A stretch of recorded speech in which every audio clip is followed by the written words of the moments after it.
मित्रों, अब ये राजेंद्र सिंह जी हैं, भारत के जल पुरुष और नादी नदी पुनर्जीवन प्रशिक्षण के दौरान देश विदेश से कार्यकर्ता आए हुए हैं। तरुण भारत संघ इनका आश्रम है, उसी आश्रम में है और यहाँ नेचुरल क्लास चलता है। सारे लोग जमीन पर बैठते हैं, चाहे वो मंत्री हो, संतरी हो या सामान्य तरह के प्रोफेसर हो, इंजीनियर हो, डॉक्टर हो, कोई भी हो। सारे लोग एक साथ जमीन पर बैठते हैं और गुरुजी भी यानी राजेंद्र सिंह जी भी जमीन पर बैठते हैं। अब यहाँ से हम लोग प्रस्थान किए हैं जमीन के भीतर जाने के लिए, जहाँ आप लोग बोरिंग कराकर पानी मिलता है, वहाँ हम लोग डायरेक्ट जीने के माध्यम से पहुँच रहे हैं, सीढ़ी के माध्यम से। ये राजेंद्र सिंह जी का बनाया गया जल संरचना है, जहाँ से बारिश के पानी को अंदर जमीन के अंदर भेजा जाता है। तो हम लोग आप देख सकते हैं कि सीढ़ी के माध्यम से जमीन के भीतर लगभग 200-300 फीट नीचे जा रहे हैं और एक ओपन सुरंग है। ये चारों तरफ से ऊपर से खुला है और जैसे जैसे आप अंदर जाएंगे जमीन की रचना कैसी होती है सब आप भूगर्भिक संरचना की जानकारी मिलता है। जैसा कि आप जानते हैं कि बारिश का पानी ही अंदर धरती के पेट में जाता है, लेकिन चट्टानें कैसी है, वहाँ किस चट्टान में कैसा पानी जाएगा अंदर, ये रचना हम आप लोगों को बता रहे हैं। देखिए, अब हम लोग जमीन के नीचे पहुंच गए हैं, जिसको जलाभृत या इंग्लिश में एक्वीफर कहते हैं।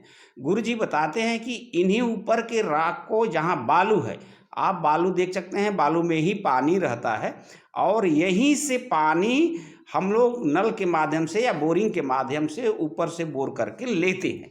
लेकिन आप देख सकते हैं हम लोग डायरेक्ट वहाँ पहुँचे हुए हैं और गुरुजी बता रहे हैं कि जहाँ की चट्टानें क्षैतिज होती है वहाँ पानी रुकता है और जहाँ की चट्टानें लंबवत होती है ऊपर का पानी रिस रिस कर धरती के पेट में यानी इक्वेफर में, ये आप देख सकते हैं यही इक्वेफर है। हमसे पूछे कि ये क्या है, पानी कहाँ मिलता है, तो मैंने बताया कि गुरुदेव पानी जो नीचे का धरती का पेट होता है उसको इक्वेफर या जलाभृत कहा जाता है।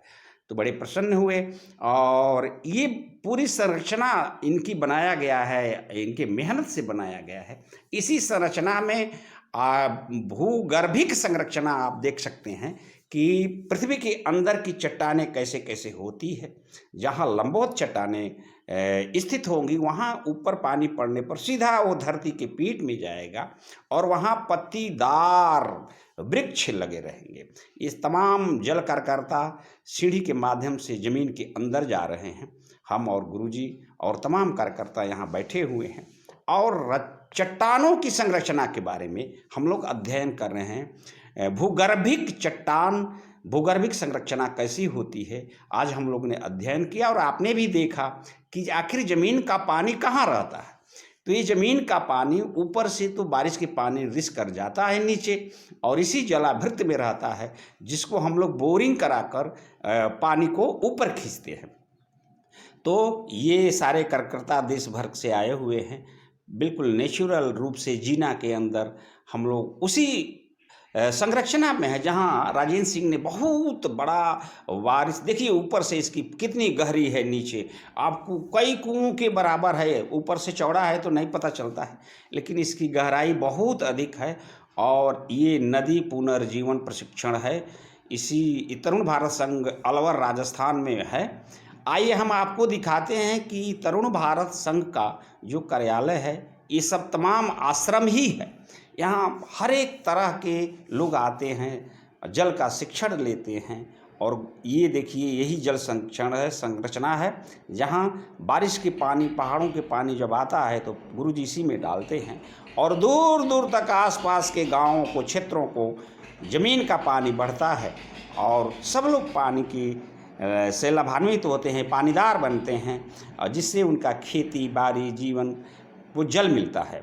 तो ये तरुण भारत संघ का भूगर्भिक संरचना है, वाटर संरचना है, जल संरचना है।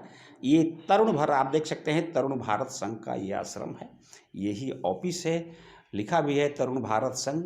और यही तमाम कार्यकर्ता अब हम लोग आ गए हैं तरुण भारत संघ के कार्यालय में और यहीं पर सब बैठक होती है, सब लोग गुरुजी बीच में बैठते हैं, सारे लोग बैठकर जल का अध्ययन करते हैं।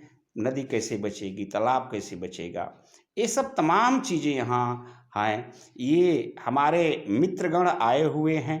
ये हैं सागवान जी और हरियाणा से, और ये है मेवात से इब्राहिम भाई। बहुत दिनों के बाद मुलाकात हुई और जमुना सत्याग्रह से लेकर तमाम सत्याग्रहों में हम लोग साथ रहे हुए हैं। तो तरुण भारत संघ गुरु जी के आज बुलावे पर है, और ये हमारा एक परम मित्र स्नेही जो जमुना सत्याग्रह में साथ थे। अब हम लोग भोजन करने के लिए चलेंगे, भोजन करेंगे। यहाँ थाली रखी हुई है, पहले थाली उठाइए, धोइए, फिर भोजन करिए, भोजन करके फिर थाली आकर धोइए, फिर अपनी जगह पर रख दीजिए कि कोई दूसरा आकर उसका उपयोग करेगा। इस तरह से जल संरक्षण होता है। आइए हम सब लोग मिलकर नदी को बचाएं, और नदियाँ बचेगी तो जीवन बचेगा। हर